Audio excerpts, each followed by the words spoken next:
Business Today is brought to you by... We start with a yes.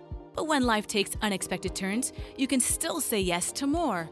The Scotiabank Aero Platinum MasterCard credit card gives you points with every purchase that you can use to travel to anywhere. Plus, with just 20,000 Scotia points, you can say yes to destinations. With Scotiabank Aero Platinum MasterCard credit card, it's easier to say yes to everything. Apply today.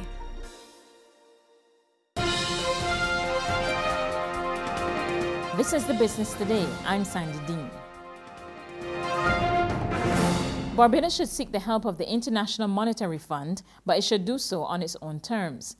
That's the advice of two former government officials who have both expressed concern about the state of the struggling economy. William Lane, a retired permanent secretary, the Ministry of Finance, told an Institute of Chartered Accountants panel discussion this week that Barbados must first have an idea of the measures it wants to halt the economic slide and begin the process of rebuilding. Lane said going to the IMF under such conditions would bode well for the country, since the agreement would force the government to stick to the plan. It is best if you have your own program and you go to them, and then you have to pass tests. And that is the only way the type of decisions that need to be made will not be made by the government of Barbados outside of an IMF program. Because we just do not make difficult decisions in the Caribbean. And you should go, ideally you should go with your own program like Jamaica did under Dr. Peter Phillips, originated that program, and St. Kitts and Grenada, they did a program which was homegrown. They went to the fund and said, this is what we're supposed to do, could you give us funding? And they kept to it. And as a matter of fact, St. Kitts repaid the fund at least 6 months ahead of time because they were so successful in the program. So as I see it, you're right, that's the only way, because we have to then meet the requirements of the fund and the discipline. Otherwise, no. Frederick Ford, a retired permanent secretary in the Ministry of Agriculture and a former Deputy Auditor General, admitted that he was not a big fan of the Washington-based financial body, but the move is necessary. He, however, maintains that Barbados has enough homegrown expertise to devise a recovery plan that would meet the IMF requirements. If you develop your own program and you're going to discuss with them your program and get funding, there's no problem for me. But I can tell you my experience when I was in the system. A lot of people come down here, we do sell ourselves short. We sell ourselves short. We have sufficient capacity here in Barbados, by Barbadians and friends of Barbadians, that we can develop a proper program for us and stick to it.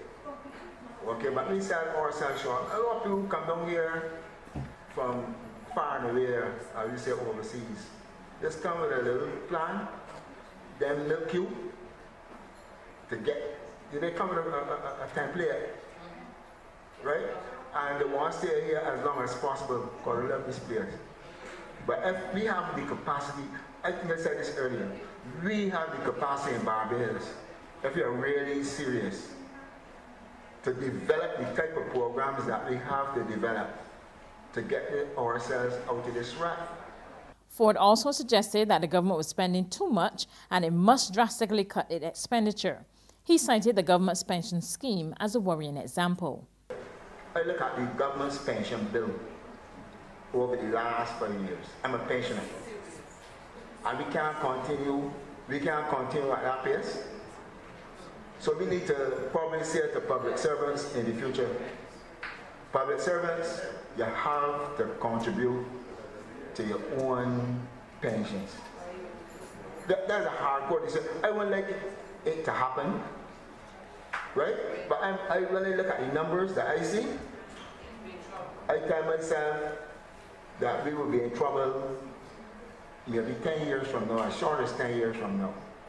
And that in the future, any man coming into the public service can't sit back and do nothing and expect to get a pension that maybe 30, 40 years later.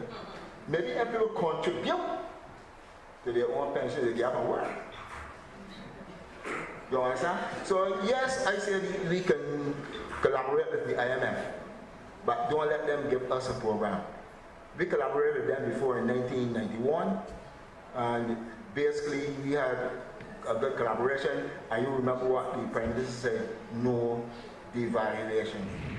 It won't be business as usual for the island's utility companies when the new year begins. As of January 1, the Barbados Light and Power Company, the Barbados Water Authority and Cable and Wireless, which operates here as Flow, will have to adhere to tough new standards of service. And a long list of new rules. The Fair Trading Commission stipulates that failure to follow the rules could result in fines of $100,000 on conviction and $10,000 for every day the breaches continue. For example, in the case of BLMP, the company will have to automatically compensate customers from $45 for domestic clients and up to $215 for large commercial clients for loss of service. The BLMP must also compensate each affected customer with a credit on their electricity bill within 2 months of breaches on the guarantee standards. Flow's landline customers have also been offered protection by the FTC.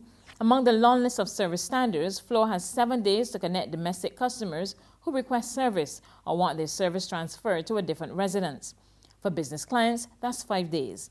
If Flow fails to meet the standard, it must automatically credit the customer the first month's service charge. In the case of the BWA, the Water Authority must acknowledge customer complaints about service standards within 7 days of the complaint and take 20 days to investigate, or they will have to compensate the customer $15. If the BWA disconnects a customer in error, it must reconnect within 10 hours of the complaint or compensate the domestic customer $50 or $100 for commercial customers. And now for today's financial tip. Every industry is being transformed directly or indirectly by technology, and the rate of change will increase in the next few years. So think not about what your business is doing now, but how it can be positioned in order to be a part of that technological transformation. That's been the business today. Until then, you can get more business and news by logging on to www.barbadostoday.bb, subscribing to our e-paper, and liking us on Facebook. I'm Sandy D.